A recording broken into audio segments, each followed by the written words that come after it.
Hello दोस्तों, नमस्कार। Gyanvani IAS में आपका स्वागत है। दोस्तों, आज हम लोग भारतीय संविधान से संबंधित एक टॉपिक को पढ़ेंगे। टॉपिक है संविधान का संशोधन। तो चलिए इनसे जुड़े हुए जो कुछ प्रमुख तथ्य है उनको एक एक करके देखते हैं, जो विभिन्न प्रतियोगिता परीक्षा के लिए महत्वपूर्ण है। तो आज का टॉपिक है संविधान का संशोधन। संविधान का संशोधन, इंग्लिश में इसको कहा जाता है amendment act of the constitutions.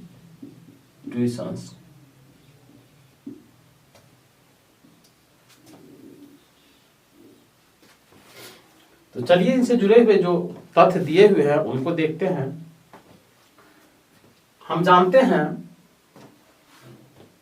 कि भारतीय संविधान में संविधान की संशोधन की जो प्रक्रिया है वो आर्टिकल 368 यानी 368 में किया गया है। हमारे संविधान में 22 भाग है और 22 भाग में से भाग 20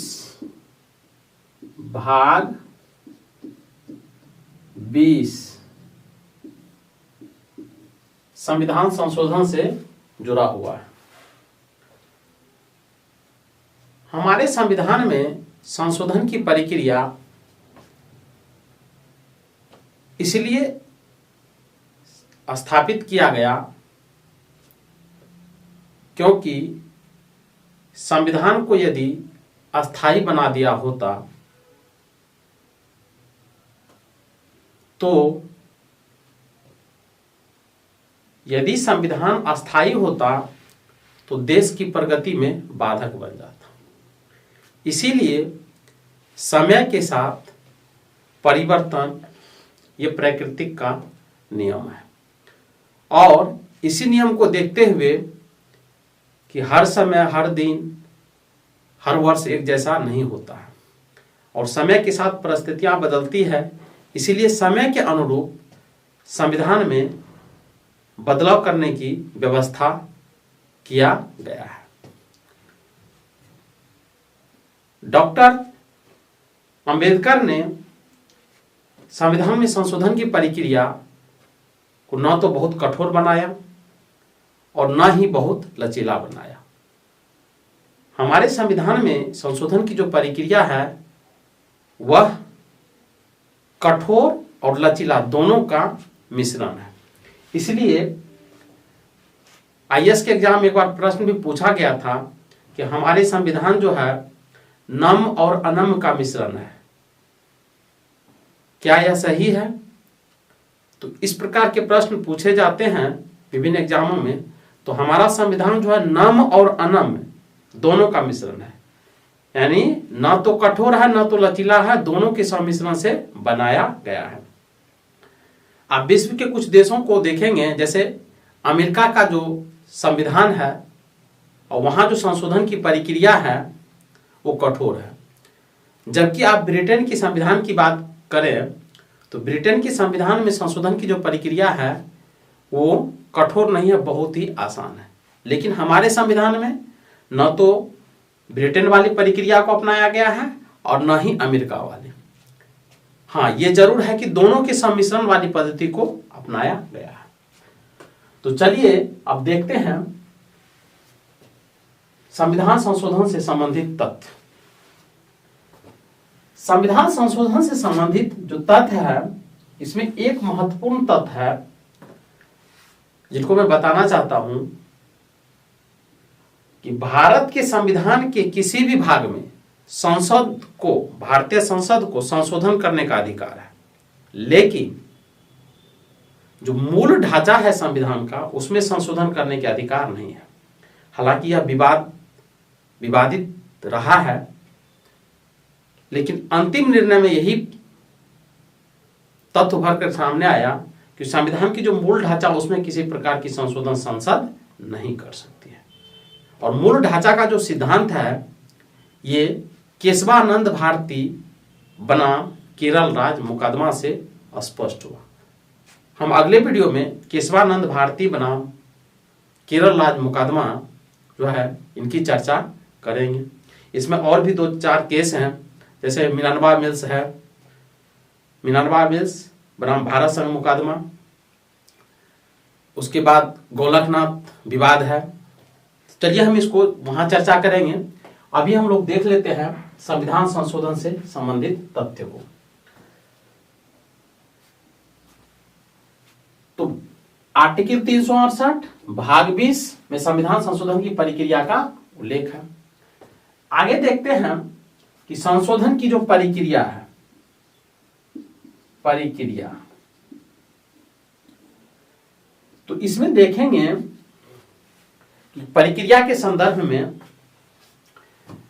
संविधान में संशोधन की जो प्रक्रिया है ये विधेयक के माध्यम से होता है। यानी संसद में विधेयक के माध्यम से होता है।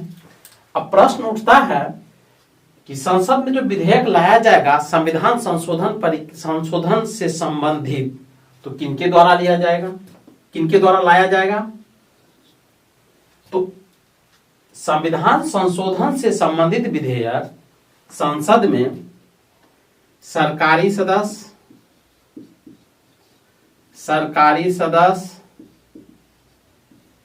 गैर सरकारी सदस्य,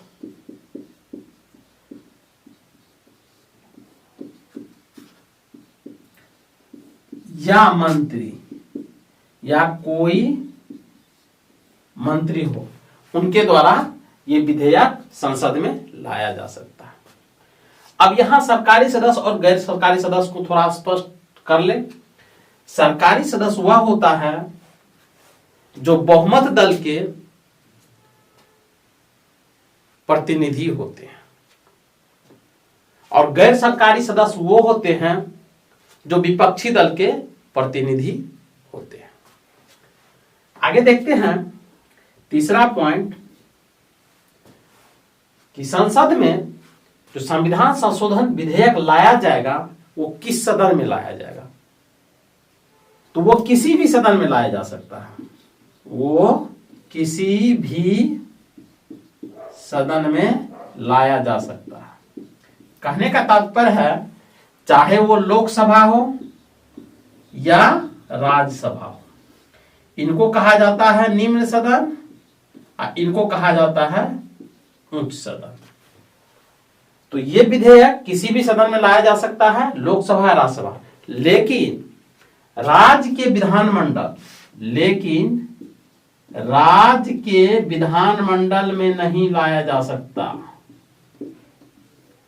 राज्य के विधानमंडल में नहीं लाया जा सकता, और भारत के किसी भी राज्य के विधानमंडल को यह अधिकार नहीं है कि संविधान का संशोधन करे। आगे देखते हैं चौथा पॉइंट, संविधान संशोधन विधेयक जब सदन में लाया जाता है तो दोनों सदन यानी लोकसभा और राज्यसभा दोनों में अलग अलग तरीके से पारित किया जाएगा। यानी दोनों में पारित होना चाहिए, लोकसभा में भी और राज्यसभा में पारित होना चाहिए। ये पारित कैसे होगा? तो पारित होने के तरीके हैं साधारण बहुमत, विशेष बहुमत प्लस देश के आधे राज्यों का अनुसमर्थन से। अगला पॉइंट है कि यदि सदन इसको पारित कर दे तो क्या होगा। जब संविधान संशोधन विधेयक को दोनों सदन अलग अलग पारित कर देता है तो उसके बाद ये राष्ट्रपति के पास भेजा जाता है। एक बात और ध्यान रखना है कि ये जो विधेयक सदन में लाए जाते हैं लोकसभा या राज्यसभा में, तो राष्ट्रपति की पूर्व स्वीकृति की जरूरत नहीं होती है। यानी बिना राष्ट्रपति के स्वीकृति के ये विधेयक संसद के किसी भी सदन में लाया जा सकता है। जब ये दोनों सदन अलग अलग इसे स्वीकृति दे देती है या पारित कर देती है तो उसके बाद ये विधेयक राष्ट्रपति के पास पहुंचता है। अब राष्ट्रपति क्या करेंगे, तो राष्ट्रपति के पास सिर्फ एक ही विकल्प है, वह विकल्प है इसे अनुमति देना। न तो विधेयक को रोक सकता है, न अपने टेबल पे रख सकता है, न अपने पैकेट में रख सकता है, और न पुनः विचार के लिए सदन को वापस भेज सकता है। उनके पास सिर्फ एक ही विकल्प है कि विधेयक को अनुमति दे। अगला पॉइंट है कि संविधान संशोधन से संबंधित विधेयक यदि सदन में लाया जाता है और विधेयक से संबंधित दोनों सदनों के बीच कोई विवाद उत्पन्न हो जाता है, जैसे लोकसभा और राज्यसभा के बीच, मान लीजिए कि लोकसभा उसे पारित कर देता है और राज्यसभा पारित नहीं करता, तो विवाद की स्थिति उत्पन्न हो गई। जब विवाद की स्थिति उत्पन्न होती है तो इस स्थिति में वो संविधान संशोधन विधेयक पारित नहीं होगा, क्योंकि उसकी कार्रवाई रुक जाती है, क्योंकि इस संदर्भ में संयुक्त अधिवेशन की व्यवस्था हमारे संविधान में नहीं किया गया। यानी संविधान संशोधन विधेयक से संबंधित यदि विवाद हो तो संयुक्त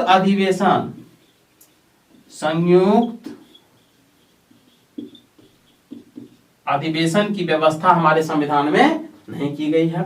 जो संयुक्त अधिवेशन राष्ट्रपति के द्वारा बुलाया जाता है और अध्यक्षता संयुक्त अधिवेशन की लोकसभा अध्यक्ष करते हैं, और संयुक्त अधिवेशन का प्रावधान आर्टिकल 108 में किया गया है, 108 में किया गया है। आगे देखते हैं कि हमारे संविधान में आर्टिकल 368 के तहत आर्टिकल 368 के तहत संविधान संशोधन 3 प्रकार से किया जाएगा।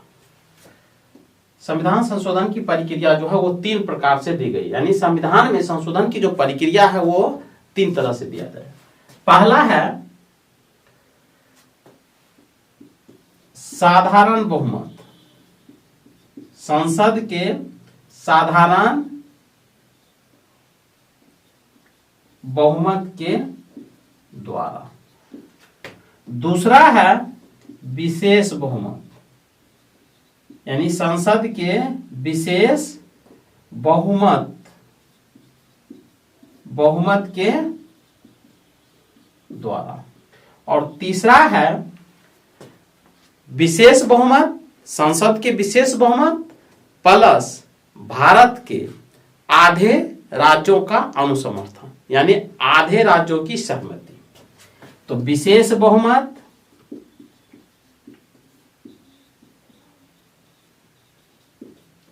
प्लस आधे राज्यों की